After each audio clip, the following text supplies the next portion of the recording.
દોસ્તો મારી ગુજ્જુની મોજ ચેનલમાં આપનું સ્વાગત છે। આજના વિડીયોમાં આપણે વાત કરશું કે પૂનમ ભાભી અચાનક આટલું બધું કેમ રડવા લાગ્યા, કેમ આટલા બધા ઇમોશનલ થઈ ગયા અને તેમના સાસુમાં પણ કેમ રડવા લાગ્યા।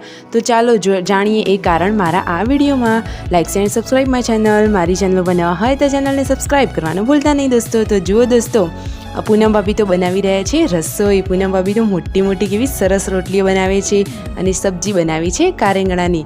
જુઓ પૂનમ ભાભી કેટલા ક્યુટ લાગે છે, સિમ્પલ સાડીમાં પણ મસ્ત લાગે છે। તો ચાલો બધા જમવા। કારેંગણાનું શાક, રોટલી, વાહ મજા પડી ગઈ। વ્યૂ તો જુઓ કેવી મસ્ત ઊભી છે એના મમ્મી જોડે રસોડામાં। હવે બધા જમવા ફાઇનલી બેસી ગયા છે અને આ શું બોટલ એટલે કે ગંગાજળ હતું અને રાકેશભાઈએ તો લઈ લીધું।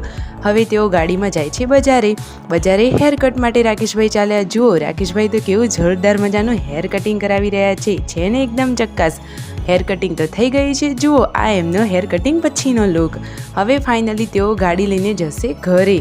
રસ્તામાં થોડું કામ હતું તો ઊભા રહ્યા। તો ત્યાં જુઓ લીમડા ઉપર કેટલા બધા કાગડા છે। અરે ઉનાળામાં પક્ષીઓને પાણીની સગવડ આપણે પણ કરવી જોઈએ હો દોસ્તો।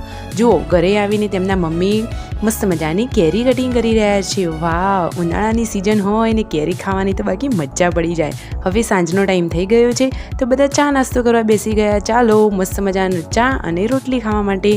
હવે પૂનમ ભાભી રસોઈની તૈયારી કરે છે તો તેઓ લસણ ફોલી રહ્યા હતા અને અચાનક રડવા લાગ્યા। આટલું બધું કેમ રડ્યા, શું કારણ? અરે રે, તેમનો ચહેરો તો જુઓ એકદમ લાલ થઈ ગયો છે।